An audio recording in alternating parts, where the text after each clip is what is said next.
झटका भी लगा आज, और वो झटका लगा झारखंड में, जहां हेमंत सोरेन ने गजब रिजल्ट दिया। लेकिन आप जानकर हैरान रह जाएंगे कि झारखंड में भी एक है तो सेफ है का ही नारा चला। आप कहेंगे ये कैसे पॉसिबल है? ये नारा बीजेपी के पक्ष में नहीं बल्कि हेमंत सोरेन के पक्ष में चला। हेमंत सोरेन ने अपनी गिरफ्तारी को आदिवासियों पर हमला बताने का नैरेटिव जबरदस्त सेट कर दिया और राज्य के आदिवासियों को यह भरोसा दिला दिया कि अगर आदिवासी एक हैं तभी सेफ हैं, वरना मोदी सरकार एक आदिवासी मुख्यमंत्री को जेल में डाल सकती है तो बाकियों को क्या छोड़ेगी। ऐसा लगता है कि यही बात आदिवासी वोटर्स के मन में घर कर गई और इसलिए आदिवासी बहुल सीट्स पर जेएमएम ने क्लीन स्वीप कर दिया। इसके अलावा क्या फैक्टर्स रहे झारखंड में बीजेपी की हार और हेमंत की जीत के, आप खुद देखिए।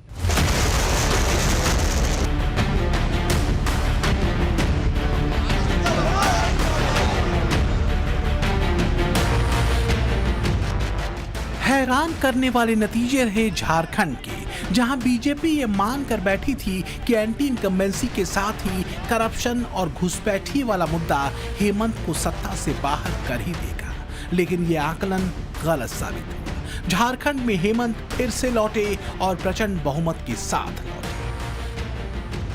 रुझानों के भीतर झारखंड में जेएमएम और उसके सहयोगी दलों को 56 सीटें मिलती दिख रही हैं, जबकि उसके मुकाबले बीजेपी कहीं पीछे है, उसे सिर्फ 24 सीटें मिल रही हैं। महिलाओं को, पुरुषों को, किसानों को, मजदूरों को, सभी जाति धर्म के लोगों ने जो मतों का किया है, इसके लिए मैं उनको बहुत बहुत धन्यवाद और आभार प्रकट करता हूं।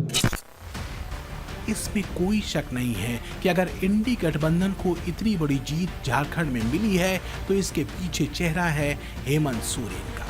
सच ये है कि यहाँ भी कांग्रेस को ढोना जेएमएम की मजबूरी है। अब सवाल यह है कि आखिर हेमंत सोरेन की आंधी झारखंड में कैसे चली? क्या वजह रही कि हेमंत चुनावों में और ज्यादा मजबूत होकर उभरे? माना यह जा रहा है कि सबसे बड़ी वजह रही बीजेपी के पास सीएम चेहरा न होना या इसे लेकर कंफ्यूजन की स्थिति, जबकि दूसरी तरफ हेमंत को लेकर कोई दुविधा नहीं थी। दूसरा अहम मुद्दा माना जा रहा है आदिवासी अस्मिता का मुद्दा, तीसरा मुद्दा महिला वोटर्स का बड़ा समर्थन और चौथा कुर्मी वोटर्स का चुनावों में बंटना। लेकिन ऐसा लगता है कि पीएम मोदी के एक रहोगे तो सेफ रहोगे सूत्र को हेमंत सोरेन ने बखूबी आदिवासी समाज तक पहुंचाया और उससे अपने लक्ष्यों को सिद्ध करने में वो कामयाब रहे। रही सही कसर हेमंत के जेल जाने वाले मुद्दे ने भावनाओं की लहर को उठाकर पूरी कर दी। चुनाव में हार जीत लगी रहती है, लेकिन इंडी गठबंधन के साथ दिक्कत यह है ना कि वो हार पर हार के बाद भी खुद को बदलने की बजाय मोदी शाह को गाली देंगे, मीडिया को कोसेंगे, ईवीएम पर ठीकरा फोड़ने के अलावा ये लोग कुछ और नहीं करते। आज की हार राहुल गांधी की 89th हार है, लेकिन भाई शिमला में छुट्टी मना रहे हैं। हरियाणा चुनाव के नतीजों के बाद भी राहुल गांधी कई दिनों तक नजर नहीं आए थे। उधर मोदी हैं जो लोकसभा में 240 सीट आए, या हरियाणा में कमाल की जीत मिल जाए, या महाराष्ट्र में आंधी चले बीजेपी की, या झारखंड में हार जाएं। हर हाल में मोदी कार्यकर्ताओं का मनोबल बढ़ाने पार्टी दफ्तर जरूर पहुंचते हैं और इसलिए मोदी के सामने नेताओं की पॉलिटिक्स नहीं चलती भाई। लेकिन आज के नतीजों ने तो यह सवाल भी खड़ा कर दिया कि राहुल, उद्धव, अखिलेश किस किस का पॉलिटिकल करियर अब बचा रह पाएगा। इस पर एक रिपोर्ट। सोशल मीडिया एक्स पर शाम 6:12 पर राहुल गांधी का संदेश गिरा, जिसमें झारखंड के लोगों का इंडी गठबंधन को विशाल जनादेश देने के लिए आभार जताया गया। कांग्रेस और जेएमएम कार्यकर्ताओं को बधाई दी, लेकिन महाराष्ट्र के नतीजों पर उन्होंने लिखा कि महाराष्ट्र के नतीजे अप्रत्याशित हैं और इनका हम विस्तार से विश्लेषण करेंगे।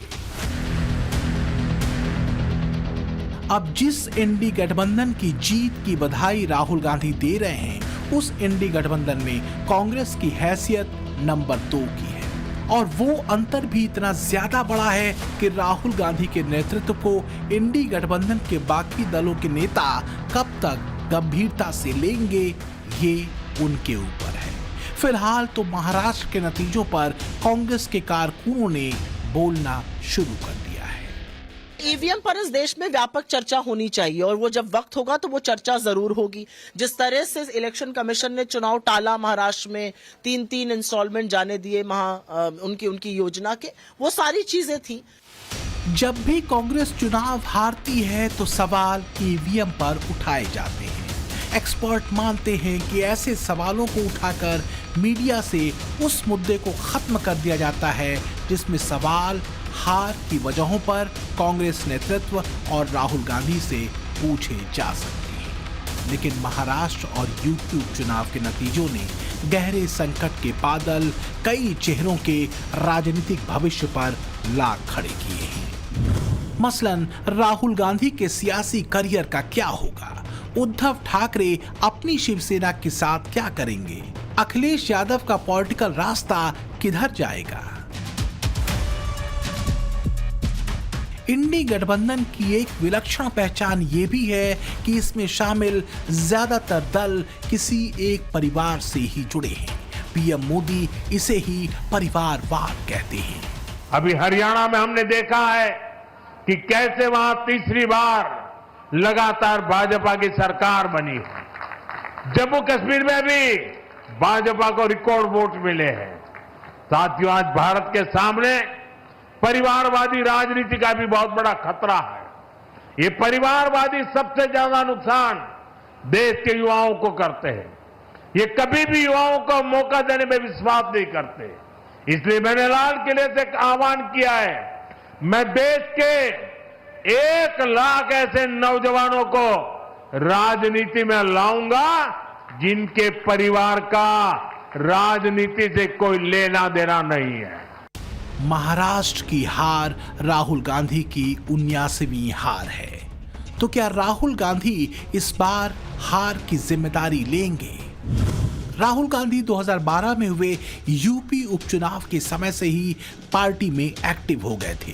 तब से लेकर अब तक कांग्रेस 89 चुनाव हार चुकी है।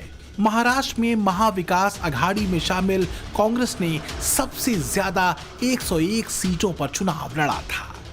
शिवसेना उद्धव ठाकरे गुट ने 95 सीटों पर और एनसीपी शरद पवार गुट ने 86 सीटों पर चुनाव लड़ा था।